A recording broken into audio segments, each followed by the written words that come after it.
Just watching the Lakers get blown out by the Bucks.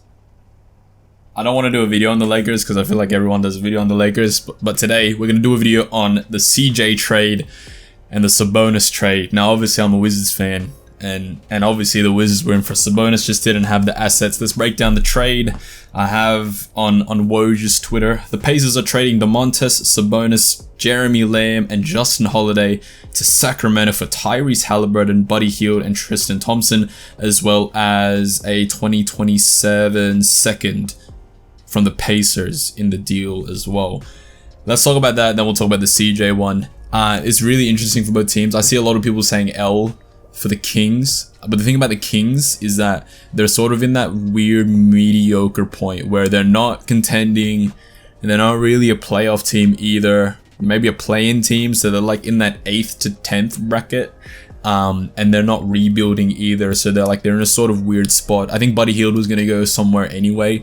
I think that he should have gone to the Lakers in the offseason, but obviously that didn't happen. But I think that Buddy Hield was going to go somewhere. I think it's interesting that the Kings gave up Tyrese Halliburton, but maybe they don't sort of rate him as highly as I think a lot of people do. I think the Pacers have a really, really good backcourt for the future though. Chris Duarte and Tyrese Halliburton are two very, very young, exciting prospects that I think the Pacers are going to love over there. And I think that with the Kings, you have Sabonis, who, by the way, is on a good contract and he's young, 25 years old. And then you obviously have De'Aaron Fox in there, as well as that they get Jeremy Lamb and Justin Holiday. But you know what? I think the Pacers, right, are, I don't know, how do you say this, right? So the Pacers get so the Pacers get Tyrese Halliburton, Buddy Hield. I don't think Buddy Hield's gonna stay there for long. If anything, that Buddy Hield could be an interesting piece for them to move on again, right? So they acquire Buddy Hield and then use Buddy Hield to get someone else. I just don't think that he fits necessarily here with this Pacer team. He very well could, right? But I don't think that he will be there long term.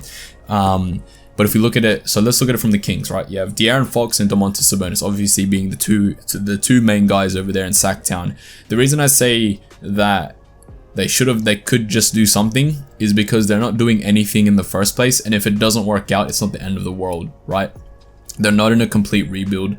I don't think that they were necessarily looking to tank for the lottery, with the upcoming draft class not being the strongest, in my honest opinion, and obviously they're not going to be contending, so they might as well make a decent playoff push, or even a push for the play-in and then go into the playoffs and then maybe get a first-round exit, but at least you were there, right? So at least the Kings are doing something rather than doing nothing. And for the Pacers, I think the Pacers got a really, really good deal here, getting Tyrese Halliburton and obviously pairing it up with Chris Duarte.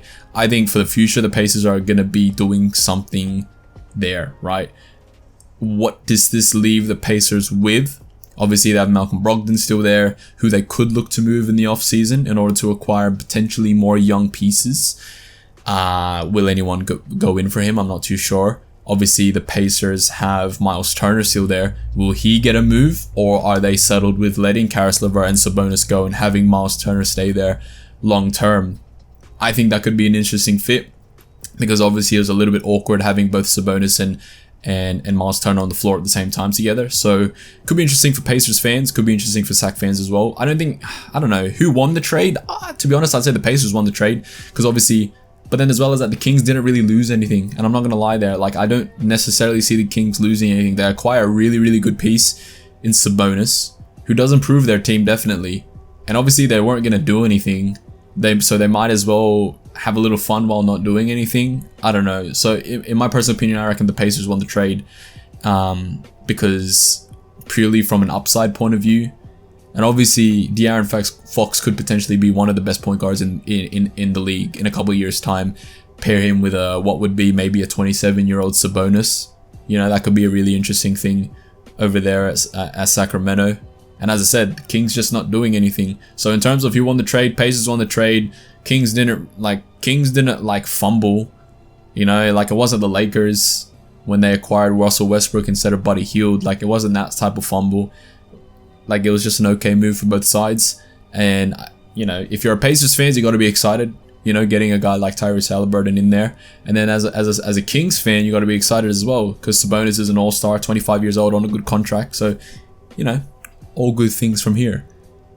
So moving from the Pacers and the Kings, let's talk about the Pelicans and the Trail Blazers. Obviously, CJ McCollum has left Portland and has gone to the Pelicans in a trade. So this is what the trade is. I'll have it pulled up here as well. So the Blazers get Josh Hart, Tomas Satoransky, Nickeil Walker-Alexander, and Didi Louzada. A 2022 protected first round pick. I think that's lottery protected. I may be wrong. And 2 second round picks from the Pelicans. And the Pelicans get CJ McCollum, Larry Nance, and Tony Snell. Now, let's talk about this move for both Blazers and Pelicans. Let's talk about it for the Blazers first of all.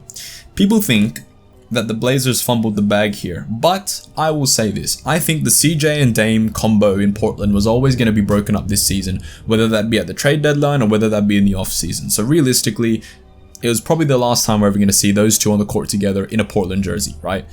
I feel like it was always going to happen, whether it be CJ moving or whether it be Dame moving. Obviously, the Portland head office see Dame as being their more valuable asset, which is understandable because it's Dame.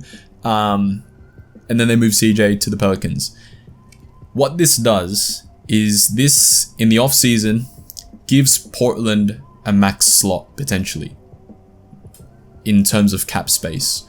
So, realistically, if they wanted to do it, they could go and get Bradley Beal in the offseason if he walks from the Wizards. I'm not saying he will, but let's say, for example, he doesn't pick up his player option, doesn't pick up that max extension. Maybe they could go out for him. Portland is a free agent destination right now. It's just about what free agent you get to pair with Dame. And who that guy is, I have no idea who you're going to get in the offseason. Like the offseason and the free agents that are going to be available this offseason aren't the best, right? If Bradley Beal walks from the Wizards, he is the best guy that you can get, and you best believe that Portland will be putting in an offer for him if he does walk from the Wizards. But what this does for Portland is, as I said, it opens up that cap space to potentially bring a superstar, or an all-star at least, in there next to Dame. Will it work out that way? I'm not too sure. If you look at it purely from a point of view of, this is the trade, this is what the Blazers got, this is what the Pelicans got. Obviously, the Blazers lost the trade. But if you think about what they could do in the offseason by acquiring all that cap space, you know, the Blazers could be looking at an interesting place now. Obviously, they needed to get some cap space for the extension for Anthony Simons. That was going to be coming in the offseason anyway. But they did that with the Covington trade. So this is just sort of more icing on the cake to add another star there. How do you fix this? Like, how do you see the Blazers lining up? I have no idea. I have no idea what they're doing. They're probably just going to tank to get a decent lottery pick, but then that's about it. And then they have that cap space to add a superstar in there in the offseason. Who that superstar is, who's going to go there, I have no fucking clue. Could they do a sign and trade? Possibly. I have no idea who or what is going to Portland next season, but something's happening because I think it's like 60 million of cap space that they've opened up for the start of next season. So that could be really interesting as a situation developing there at Portland. Let's talk about the Pelicans. So obviously, CJ, Brandon Ingram, Zion Williamson, Jonas Valanciunas is there as well. Devontae Graham is there in New Orleans as well. What this trade does for the Pelicans is obviously increase their output in terms of an attacking output. But the problem that I have here for the Pelicans is defense. Zion Williamson, Brandon Ingram, CJ McCollum, not necessarily great defenders. So who's going to be defending the perimeter? Who's going to be defending inside, right? I don't know. That's the real answer. I have no idea what the Pels do here in terms of a defensive point of view. Is this a great trade in terms of attacking upside? 100%. If you need a bucket, they can get a bucket from the forward positions. They can get a bucket from the guards as well. But what else do they they don't have defensive upside.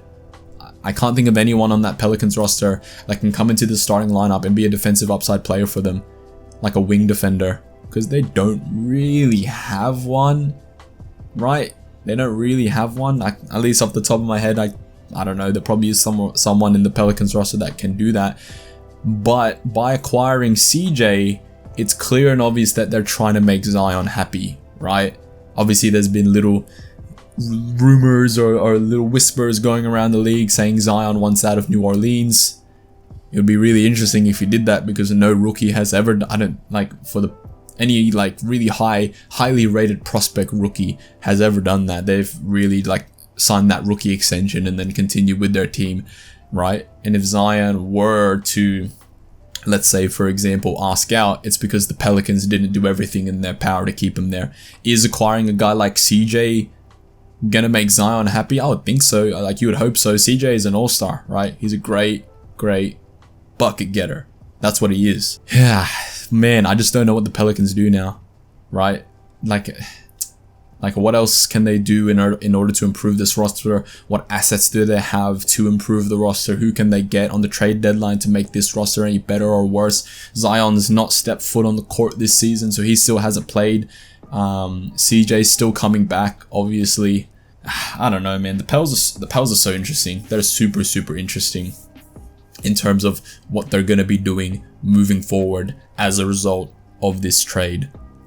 Yeah, very interesting. But that's my initial reactions to both the Sabonis and the CJ trade. Let me know your initial reactions in the comment section down below. We have trade deadline coming up, so Ross and I will be in a studio reacting to all the deals happening on trade deadline. It's set to be quite an interesting one. I'm gonna do a video on the Wizards because Bradley Beal is going through a season-ending surgery on his left wrist. So I'm going to be talking about what the Wizards should do now that Bradley Beal is out for the rest of the season. That is going to be an interesting video where I can rant and just vent, essentially. But yeah, hope you guys enjoyed it. Leave a like and subscribe to Hooper's Corner. I'll see you guys next time.